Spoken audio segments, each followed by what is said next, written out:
This is trash. Emma! Your work is dragging us down. Olivia's voice sliced through the conference room, her finger slamming the delete key as 25 colleagues froze in stunned silence. She thought she was erasing meaningless files, nothing but fluff clogging up BrightWave's pristine servers. But what she obliterated was the very heartbeat of our company, the invisible thread that kept our clients loyal, our revenue soaring, and our reputation intact. In that single, vindictive click. She didn't just humiliate me. She handed me the perfect weapon to unravel everything she thought she controlled. And when my phone buzzed moments later with an offer that would change my life, I realized her cruelty was about to backfire in ways she could never imagine. Stick with me, because this story of betrayal, resilience, and sweet natural revenge will leave you speechless. Hit that like button and subscribe, because trust me, you'll want every detail of how this unfolds. Let me take you back to where it all began. 2 years ago, in the sleek, glass-walled offices of BrightWave Consulting, nestled in the heart of Seattle's buzzing business district. Seattle, with its coffee-fueled ambition and cutthroat startup scene, was the perfect stage for a company like BrightWave. We were a strategic consulting firm, promising to transform businesses with data-driven insights. But behind the polished pitch decks and waterfront views, we were bleeding clients faster than a sinking ship loses cargo. Our competitors, with their flashy AI tools and aggressive marketing, were eating us alive. That's where I came in. Emma Harper, fresh into the role of client relations specialist, hired to stop the exodus of accounts that were slipping through our fingers. From day one, I saw the problem. Our client communications were colder than a Puget Sound winter. Emails read like robot scripts. Calls were timed to the second. And our clients, real people with dreams, fears, and businesses to run, felt like cogs in a machine. I believed something different. People don't stay loyal because of slick reports or fast response times. They stay because they feel seen, valued, understood. So, I started doing what no one else at BrightWave bothered to do. I listened. I remembered. I cared. When Nathan Brooks, a manufacturing CEO, mentioned his son's baseball tryouts, I jotted it down. When Sophia Reynolds shared her passion for Seattle's art scene, I asked about her favorite gallery the next time we spoke. These weren't just notes. They were bridges, connections that turned transactions into trust. But not everyone saw it that way.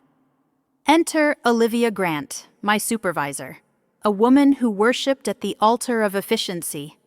Olivia was all sharp edges and sharper spreadsheets, her world reduced to metrics, quotas, and color-coded dashboards. To her, my role was a necessary evil, overhead to be minimized. She'd hover behind my desk, her disapproval practically buzzing like static. Why are you wasting time on small talk? Emma, we need calls processed, not coffee chats. Her voice dripped with disdain, as if caring about clients was a personal insult to her system. I tried to explain that those conversations weren't fluff. They were the reason Nathan renewed his contract. Why Sophia referred us to her network. But Olivia didn't care. To her, if it couldn't be quantified, it didn't exist. The tension between us wasn't just professional. It was philosophical. I believed business was about people. Olivia believed it was about numbers. And in Seattle's high-stakes consulting world, where every firm was fighting for the same clients, that clash was a ticking time bomb. Little did I know. It was about to explode in a way that would change everything. For me, for Olivia, for BrightWave, and when it did, the fallout would be nothing short of spectacular. I stepped into BrightWave Consulting with a fire in my chest, ready to make a difference. Seattle's skyline gleamed through the office windows. A reminder of the stakes in this city of dreamers and deal-makers. My role as client relations specialist sounded simple on paper: keep clients happy, schedule follow-ups, track satisfaction scores. But the truth, I was handed a sinking ship. Clients were abandoning us left and right, frustrated by our cold, robotic approach. The last person in my job had bolted after 6 months, leaving behind a trail of angry emails and unsigned contracts. I wasn't just here to do a job. I was here to save BrightWave from itself. My name's Emma Harper, and I've always believed that business isn't about transactions. It's about trust.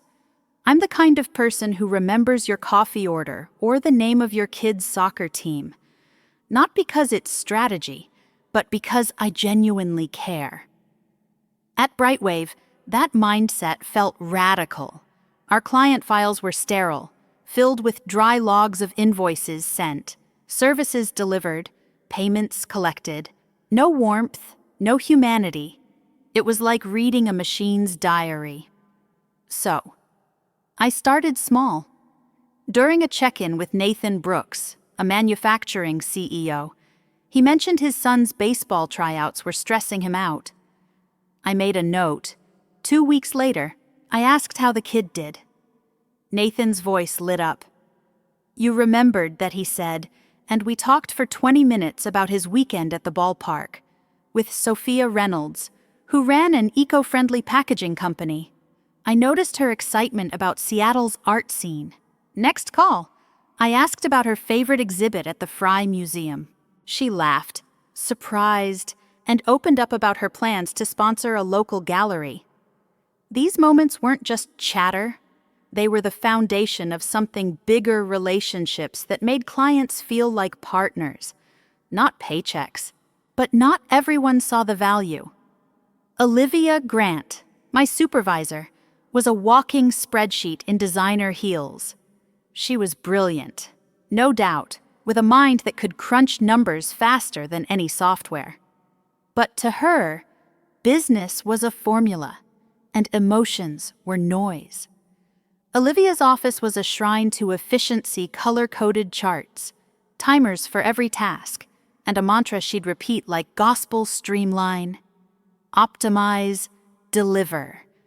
She'd stride past my desk, her eyes narrowing at my screen full of client notes. "Emma, why are you typing about baseball games? We're not running a social club." Her tone was ice, every word a jab.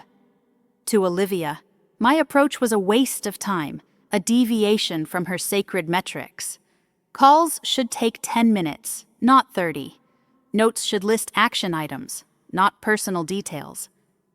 She'd tap her tablet, showing me graphs of my suboptimal interaction rates, as if loyalty could be measured in clicks per hour. I tried to explain Nathan's contract renewal that came after we bonded over his son's home run, Sophia's referral to 2 new clients. That happened because I showed up to her gallery event with a handwritten thank you note. But Olivia wasn't listening. She'd cut me off, her voice sharp. "Focus on quotas. Emma, clients don't pay us to be their friends." Her dismissal stung, but I kept going, building bridges one conversation at a time. Nathan started emailing me directly. Sophia praised me in a board meeting. Even Ethan Carter, a bookstore chain owner who loved rare first editions, began bypassing the main line to talk shop and books with me. My work was working, even if Olivia refused to see it. The tension between us grew like a storm cloud over Puget Sound. Olivia's obsession with efficiency wasn't just a quirk. It was a wall between her and the reality of what kept clients loyal. During team meetings, she'd single me out, her pen tapping impatiently. "Emma, your call times are dragging down our averages. Streamline your process."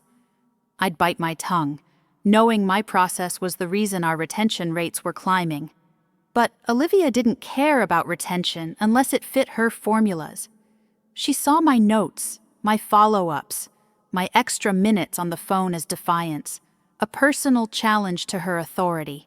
And in her world, defiance wasn't tolerated. Seattle's consulting scene was a pressure cooker, with firms like ours fighting for every client. Olivia's rigid philosophy was holding us back, but she was too blinded by her dashboards to notice. I could feel the clash coming, a collision between her numbers and my relationships. And when it hit, it wouldn't just shake BrightWave, it would redefine everything I thought I knew about loyalty, betrayal, and the power of standing by what you believe in. Every day at BrightWave Consulting felt like a tightrope walk, but I was determined to make a difference. Seattle's relentless pace, coffee shops buzzing with entrepreneurs, skyscrapers humming with ambition pushed me to prove my worth. My desk became a command center, not for spreadsheets or timers, but for connections. I wasn't just managing clients, I was building trust, one conversation at a time, and the results were undeniable. Take Nathan Brooks, the manufacturing CEO with a soft spot for his son's baseball dreams. After our talks about tryouts and home runs, he didn't just renew his contract, he doubled its scope, adding $150,000 to BrightWave's revenue. I'd call to check in, and he'd spend half the time raving about his kid's latest game, the other half praising our partnership. You get us. Emma, he'd say. His voice warmed through the phone. Sophia Reynolds, the eco-packaging innovator, was another win. When I showed up to her art gallery event with a handwritten note, her eyes lit up. She introduced me to 2 new clients that night, bringing in $80,000 in unexpected business. And then there was Ethan Carter, the bookstore owner who geeked out over rare novels. Our chats about first editions turned into a direct line to his trust.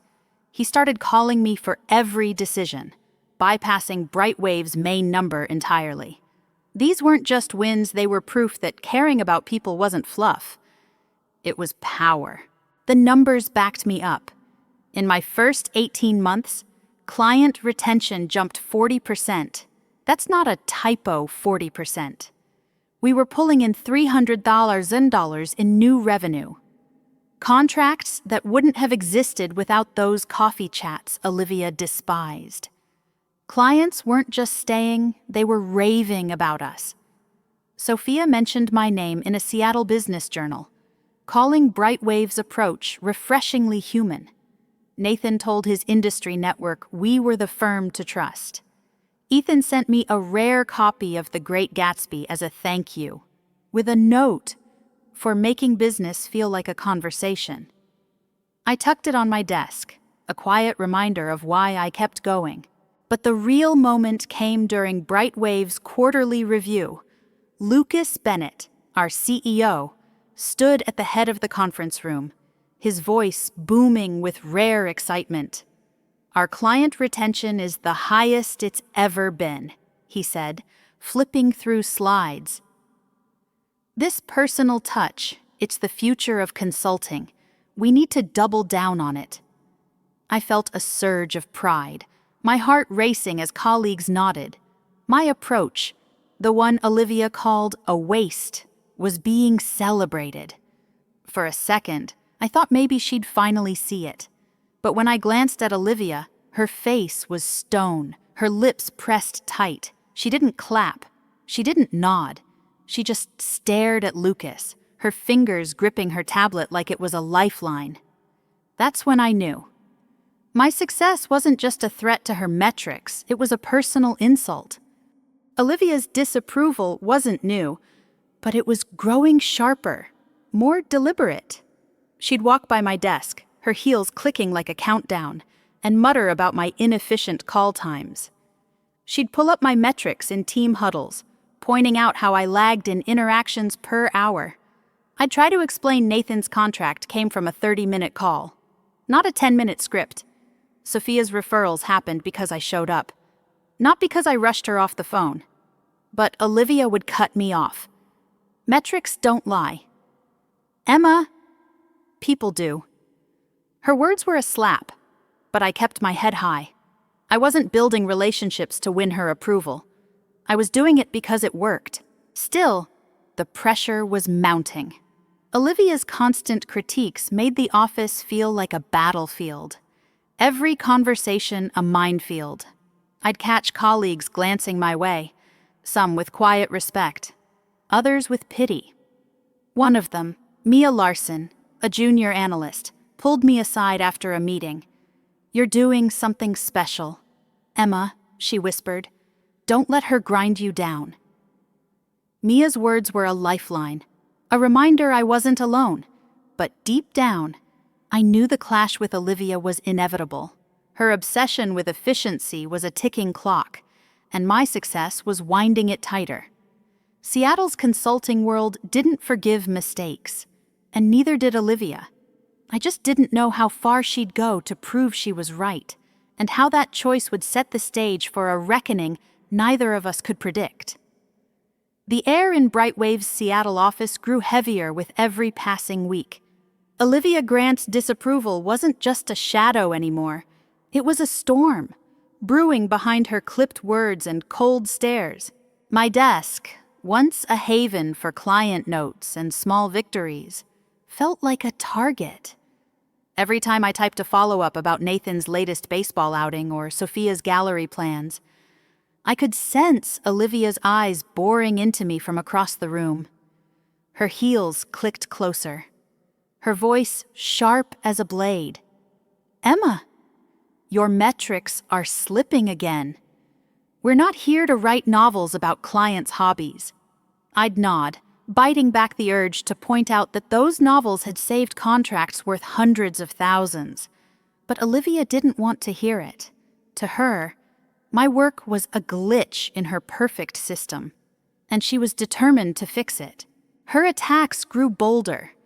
During team huddles, she'd flash my call logs on the big screen, circling my excessive talk times in red.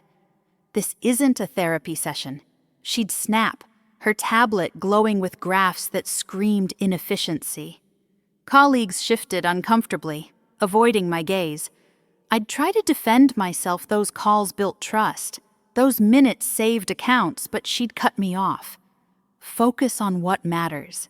Emma, numbers don't care about feelings." Her words stung. Each one a jab at the heart of what I believed. I wasn't just fighting for my job.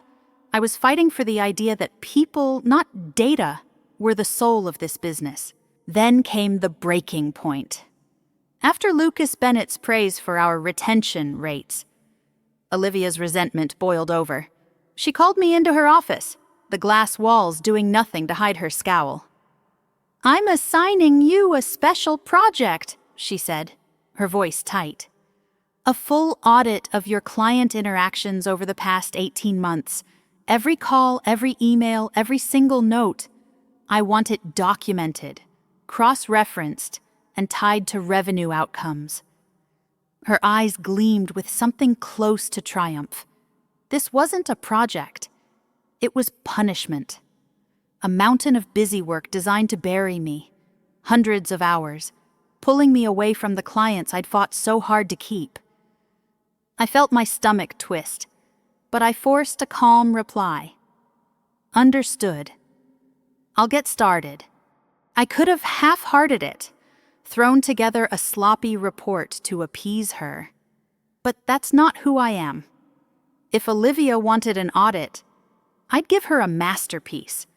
I poured myself into it, nights blurring into mornings as I sifted through 2 years of interactions. Every call with Nathan, every email to Sophia, every chat with Ethan, I mapped them to outcomes. A 30-minute call about baseball led to a $150,000 contract. A gallery visit with Sophia sparked $80,000 in referrals. My notes, the ones Olivia mocked, were the key to BrightWave's survival. The final report was 60 pages of proof, a story of loyalty woven through every personal detail. I bound it neatly, my pride outweighing my exhaustion. This wasn't just data. It was evidence that caring worked. When I slid the report across Olivia's desk, I expected something, a nod, a raised eyebrow, maybe a grudging acknowledgement. Instead, she barely glanced at it. This doesn't change your metrics. Emma! Her voice was flat, her eyes already back on her tablet. I stood there, stunned. 60 pages. Countless hours. Undeniable results, and she dismissed it like junk mail. That's when I saw it clearly. Olivia wasn't just blind to my work, she was threatened by it. My success challenged her entire worldview, and she'd rather burn it down than admit she was wrong. The office felt smaller after that, the walls closing in with every click of Olivia's heels. Mia Larson, my one ally, caught me in the break room, her voice low. You're killing it. Emma, she's just scared you're better than her. Mia's words were kind, but they couldn't erase the truth. Olivia's punishment wasn't about fixing me, it was about control.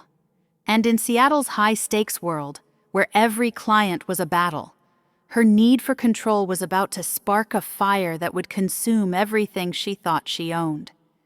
The conference room at BrightWave Consulting buzzed with tension, the Seattle skyline a muted blur through the windows. 25 colleagues sat around the polished table, their notebooks open, pens poised. But the air felt charged, like the calm before a storm. Olivia Grant stood at the front, her tablet glowing, her posture rigid with purpose. She'd called an all-hands meeting to review client relations protocols, and I, Emma Harper, was the centerpiece. My 60-page audit, the one I'd poured my soul into, was about to take the stage. I assumed foolishly that she'd finally see its value, that the numbers tying my personal approach to $300,000 in revenue would force her to acknowledge what I'd built. I was wrong. Olivia's voice cut through the room, sharp and deliberate. Emma's audit will serve as a case study for what not to do. My stomach dropped. She motioned for me to connect my laptop to the projector, her eyes glinting with something cruel. Display your files. Emma, let's review them together. I hesitated, my fingers trembling as I opened the database. The screen lit up with my work, every note, every call, every personal detail that had saved BrightWave's clients. Nathan's baseball chats, Sophia's gallery visits, Ethan's book recommendations. It was my heart, my proof, laid bare for the team. Olivia scrolled through the files, her voice dripping with disdain. This is unprofessional. Personal chit-chat about hobbies, family, irrelevant nonsense. She highlighted a note about Nathan's son's home run, her lips curling. This isn't consulting. This is a waste of company resources. My face burned, heat creeping up my neck as 25 pairs of eyes shifted between me and the screen. Some colleagues looked away, uncomfortable. Others stared, frozen. Mia Larson gripped her pen so tightly her knuckles whitened. I opened my mouth to protest. Those notes led to contracts, to loyalty, but Olivia raised a hand. Save it, Emma. We're here to fix your mistakes. She kept going, tearing through months of work like it was garbage. Each click felt like a punch, each deleted detail a betrayal. But then she crossed a line I never imagined. She pulled up the master database, the backbone of my audit, every connection I'd built over 2 years. Her cursor hovered over the delete option. BrightWave succeeds on efficiency, she declared, her voice ringing with finality. Not social hour. This ends today. And with one click, she erased it all. 60 pages, hundreds of hours. The foundation of our client loyalty gone. The screen went blank, and the room fell silent. The hum of the air conditioner louder than my heartbeat. I stood there, my chest tight, my hands shaking. Olivia turned away, her expression smug, as if she'd just solved a problem. She expected me to shrink, to rebuild my work her way, to bow to her metrics. But she'd made a fatal mistake. Those files weren't the relationships themselves, the trust I'd built with Nathan, Sophia, Ethan that lived in their hearts. Not on a server. And someone else had been watching. Someone who saw what Olivia couldn't. My phone buzzed in my pocket, insistent, breaking the silence. I glanced at the caller ID Nexus Strategies, my hands still trembling. I stepped into the hallway, the conference room's weight lifting with each step. "Emma, it's Rachel Morgan," the voice said, calm but urgent. "We've been tracking your work at BrightWave. We know what you're capable of, and we want you on our team.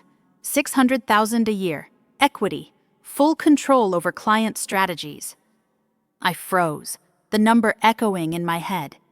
600,000, more than double my salary. A chance to build without Olivia's chains. "We don't need your files," Rachel added. "We need you. The clients who trust you, they'll follow." I stood there, the hallways quiet, wrapping around me. And something shifted. Olivia thought she'd broken me. Instead, she'd set me free.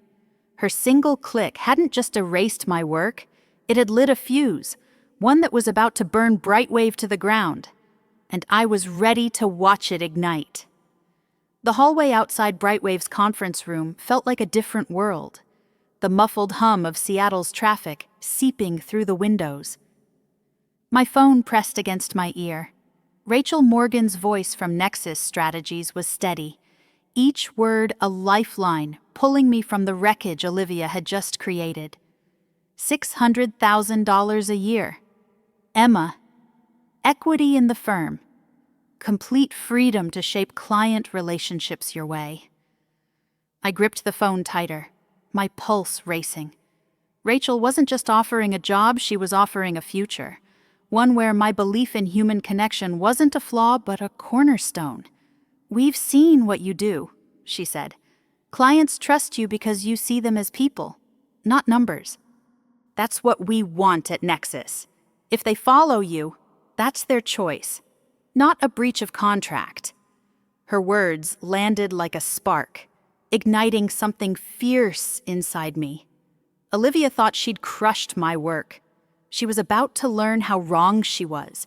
I took a deep breath, the sting of her betrayal still raw. The blank screen in the conference room, the silence of my colleagues. Olivia's smug dismissal, they burned in my chest. But Rachel's offer was a door, wide open, leading somewhere better. I told her I'd need a day to think it over, but deep down, I already knew. BrightWave wasn't my home anymore. Olivia had made that clear with one vicious click. I slipped my phone back into my pocket and turned toward the conference room. The weight of what I was about to do settled over me, not heavy, but electric. This wasn't just about leaving. This was about reclaiming my worth. Back inside, Olivia was mid-lecture, her tablet glowing with new streamlined protocols. She paused as I entered, her eyes narrowing. "Everything all right, Emma." Her tone was laced with condescension, as if she expected me to crumble. I looked around the room, 25 faces. Some curious, some uneasy. Mia Larson gave me a small nod, her eyes bright with encouragement. Lucas Bennett, our CEO, leaned back in his chair, his expression unreadable. The air felt thick, every second stretching. I cleared my throat, my voice steady despite the adrenaline. "Actually, I have an announcement.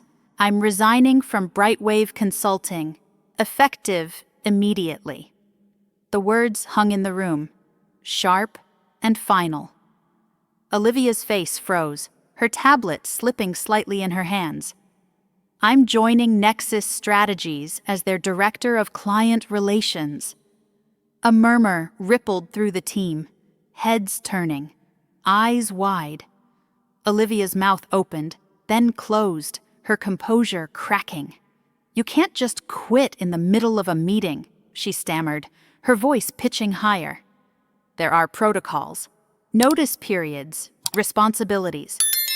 I pulled out my phone, the Nexus offer glowing on the screen. My contract allows immediate resignation in cases of a hostile work environment. Having my work publicly destroyed while being humiliated in front of my team, that qualifies. Lucas stood, his voice calm but firm. Emma, let's discuss this privately. No need for hasty decisions. But I was done with diplomacy. Olivia had chosen to shame me in public, so she'd face the consequences the same way. There's nothing to discuss, I said, gathering my notebook and water bottle from the table. My decision is final. I'll submit formal paperwork by the end of the day. The room was silent, the air conditioner's hum deafening. Olivia's face shifted from shock to something else, panic. Maybe, as the reality hit. I turned toward the door, every step lighter than the last. Colleagues watched, some with awe, others with uncertainty. Mia's smile was small but fierce, a silent cheer. As I reached the exit, Olivia's voice chased me, shrill and unsteady. You're making a mistake. Emma Nexus is a startup, unproven. You're throwing away stability for some fantasy about relationships over results. I paused, one hand on the door, and looked back. Her desperation was almost pitiful. We'll see what clients value more, I said. And with that, I walked out, leaving Olivia, BrightWave, and her precious metrics behind. The Seattle skyline stretched before me, vast and full of promise. Nexus was waiting, and so was my chance to prove her wrong, not with revenge, but with results. The Seattle rain tapped against my new office window at Nexus Strategies, a soft rhythm that matched the hum of possibility in the air. My desk was smaller than the one at BrightWave, but it felt alive, scattered with notes about clients. A photo of me and Nathan Brooks at his son's baseball game. A thank you card from Sophia Reynolds. Nexus wasn't just a job. It was a fresh start, a place where my belief in human connection wasn't a liability, but a revolution. Rachel Morgan and Caleb Shaw, my new bosses, greeted me with coffee and a vision-build relationships, not checklists. I dove in, heart first, ready to prove what I could do without Olivia's chains. But what unfolded next wasn't my doing. It was the natural fallout of Olivia's own choices. A cascade of consequences she'd ignited with that single, spiteful click. 3 days into my role at Nexus, my phone lit up with Nathan's name. Emma. I heard you moved firms, he said, his voice warm but direct. Tell me about Nexus. Can you deliver what you did at BrightWave? We talked for an hour about his business goals, his expansion plans, his son's latest home run. By the end, he'd scheduled a meeting to discuss moving his $200,000 account to us. No pitch, no pressure. He chose me because he trusted me, because I'd remembered the little things. That afternoon, Sophia Reynolds called. I've worked with firms for years. She said, "You're the only one who made my business feel like more than a number. If Nexus has your touch, I'm in." She booked a consultation, her $100,000 contract on the table. Ethan Carter followed, his voice crackling with excitement about a rare book he'd found. I want to work with someone who gets me. Emma, let's talk terms. One by one. They came not because I chased them, but because they valued what Olivia had called fluff. Then came a surprise. Mia Larson, my old colleague from BrightWave, emailed me late one night. Emma, I'm done with Olivia's nonsense. Can I join Nexus? She brought a small client, a $50,000 account, and a story that made my jaw drop. Olivia's new protocols, rigid scripts, timed calls were driving people away. Mia couldn't take it anymore. Her defection was a crack in BrightWave's foundation, proof that Olivia's control was crumbling. I welcomed Mia, her quiet courage a reminder that I wasn't the only one who'd seen through the metrics obsession. Back at BrightWave, Olivia was unraveling. Word spread through Seattle's tight-knit consulting scene. Clients were jumping ship. Nathan told Olivia he was exploring options when she called for his quarterly review. Sophia flat out said she'd found a firm that aligned with her values. Ethan, blunt as ever, told her he preferred working with someone who cared about his passions, not just his payments. Olivia panicked, scrambling to salvage accounts with her cold, efficient scripts. It didn't work. Clients didn't want her dashboards. They wanted trust, the kind I'd built over years. In a desperate move, Olivia tried to sue me, claiming I'd poached clients in violation of my contract. My heart sank when the legal notice arrived, but Rachel and Caleb were unfazed. "Let her try," Rachel said. "Clients choose who they trust." The case collapsed in weeks. The judge ruled that loyalty isn't owned by a company it's earned. Olivia's stunt only embarrassed BrightWave further. Her name splashed across industry blogs as a cautionary tale. By the end of my first month at Nexus, 14 major clients, 70% of BrightWave's revenue, had either switched to us or started talks. I didn't recruit them. They followed because Olivia's efficiency left them feeling like cogs. BrightWave spiraled, layoffs hit, slashing 30% of the staff. Their waterfront office went up for sale, a symbol of their fall.